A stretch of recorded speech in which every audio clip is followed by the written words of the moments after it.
Hello friends, welcome to erodeammachisamayal. இது நம்ம வீட்டு சமையல். இன்றைக்கி நம்ம பார்க்க போகிறது முட்டையில் சில்லி எப்படி பண்ணலாம் அப்படின்னு பார்ப்போங்க. நம்மளோட சேனலில் சப்ஸ்கிரைப் பண்ணாதவங்க சப்ஸ்கிரைப் பண்ணிக்கோங்க. சமையல் குறிப்புக்கள்லாம் உடனே உங்களுக்கு வேணும்னு நினச்சிங்கன்னா பக்கத்தில் இருக்க பெல் பட்டனை அழுத்தி வச்சுக்கோங்க. நான் ஒரு 7 முட்டை அளவுக்கு எடுத்திருக்கேன். நல்லா வேக வச்சுட்டு தோல் உரித்து எடுத்திருக்கேன். இப்போ இதை நல்லா கட் பண்ணிக்கலாம். பாருங்கள், முட்டையை இந்த மாதிரி மஞ்சக்கருவை மட்டும் தனியாக எடுத்துக்கலாம். எடுத்து ஒரு பாத்திரத்தில் போட்டுக்கலாம். போட்டுட்டு இதை மட்டும் நம்ம தனியாக துருவிக்கலாம்.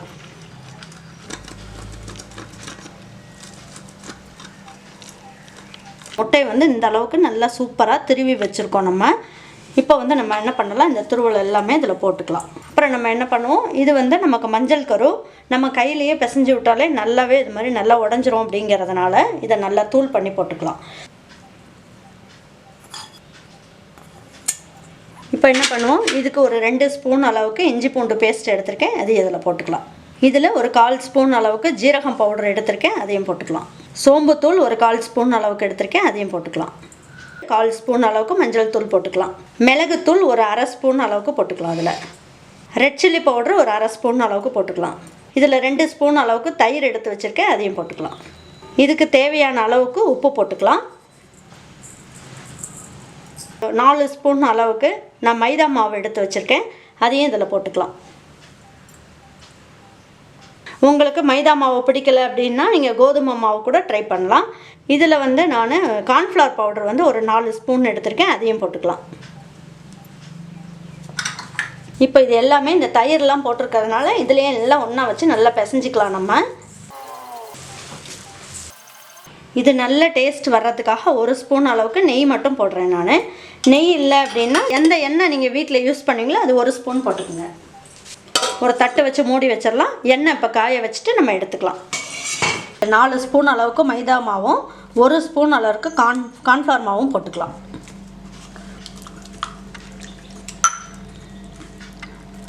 இப்போ நம்ம என்ன பண்ணலாம், இதுக்கு தேவையான அளவுக்கு உப்பு மட்டும் போட்டுக்கலாம். கொஞ்சமாக இந்த பக்குவத்துக்கு கரைச்சி வச்சுக்கோங்க. நெய் எடுத்து வச்சுருக்கேன்.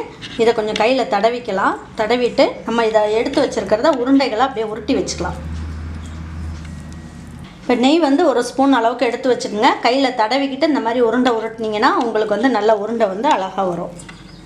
கார்ன்ஃப்ளவர் பவுடரும் மைதா மாவும் போட்டு நம்ம இந்த மாதிரி தண்ணியாக கரைச்சி எடுத்து வச்சுருக்கோம். இந்த உருண்டைகளை உருட்டி நம்ம இதுக்குள்ளே போட்டு இப்போ எண்ணெயில் போட்டுடலாம்.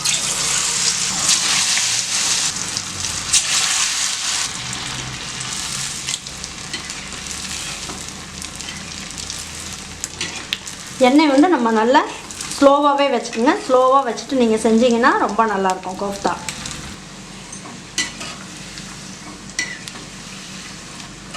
பாருங்கள், சூப்பராக ரெடி ஆகிடுச்சு.